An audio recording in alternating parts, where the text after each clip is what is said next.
Surrounded by the Himalayas and the jungles of the Indian plain, it's home to the world's tallest peak, Mount Everest. But we were here not to scale the heights, but to witness 10 of Asia's associate and affiliate cricketing nations compete in the ACC 2020 Cup, the places in the ICC World 2020 qualifiers. Of the 10 countries participating, 2 were playing solely for the bragging rights of winning the tournament, as they had both already secured spots for the ICC World 2020 qualifiers. Afghanistan as an ODI nation, and the UAE by virtue of being the host country.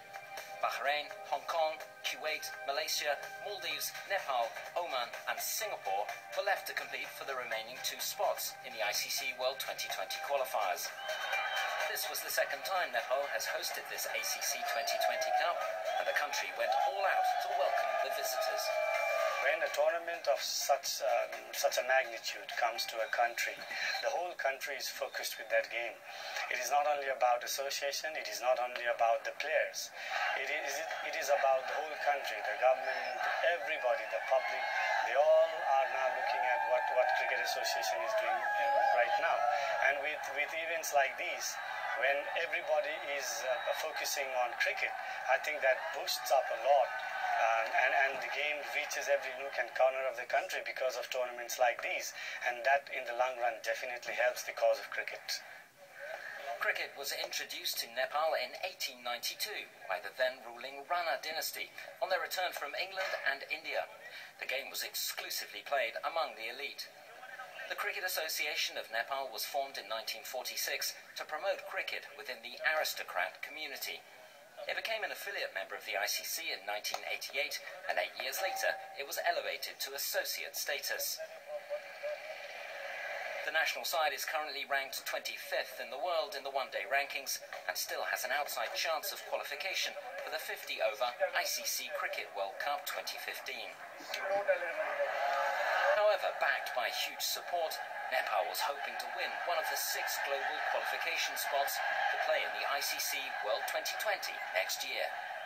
That is one very, very big plus point for any developing cricketing nation, that the crowd, 20,000 people coming to watch cricket. And this is what really I believe the development is, which involves the crowd, and you create interest among the youngsters and the other people to take up this sport. Nepal's victory over the United Arab Emirates took them to the final of the tournament for the very first time. There were close to 20,000 fans in attendance to witness their heroes taking on 3-time champions Afghanistan at the Tribhuvan University ground. If you want to win a tournament, I don't think there's a better chance for us, at home in front of a huge crowd. To do it in front of them, I think it'll be a privilege for us as well. Defending champions Afghanistan had won all the previous editions of this competition and were in confident mood.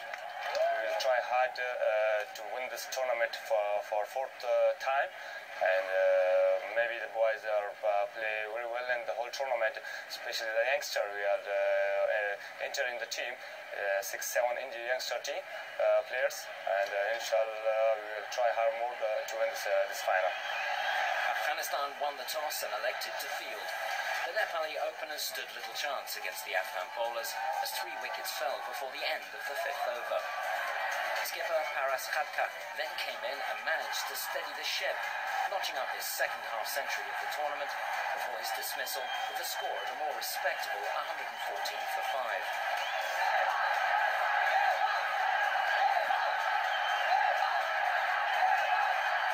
Ended their innings 6 wickets down, setting their opponents 136 for victory. With 2 young cheerleaders looking on, bearing the country's flag, Afghanistan's openers Gulbadin Naib and Karim Sadiq got off to a steady start. Even as several of his partners fell at the hands of the Nepali bowlers, Gulbadin Naib held on.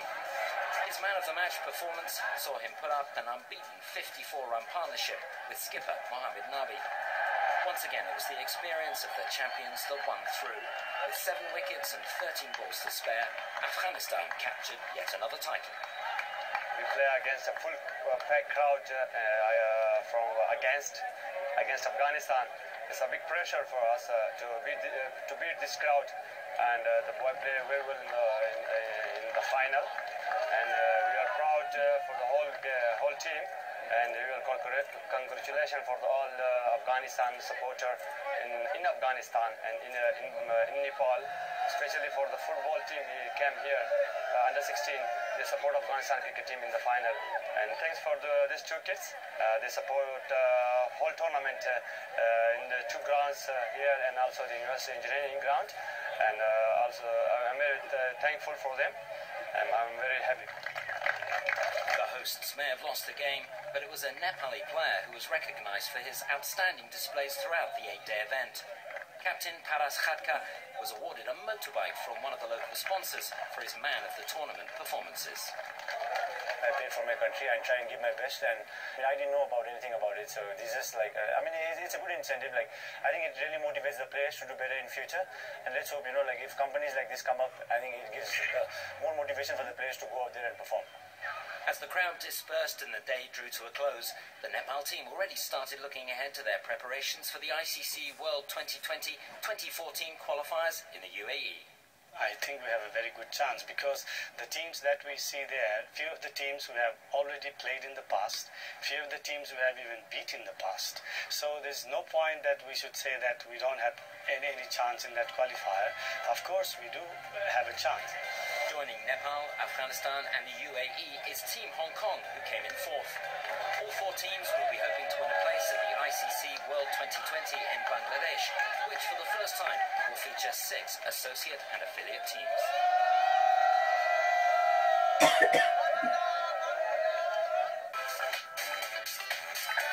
Time for the Reliance ICC rankings, and this week we focus on Sri Lanka. Sri Lanka's ICC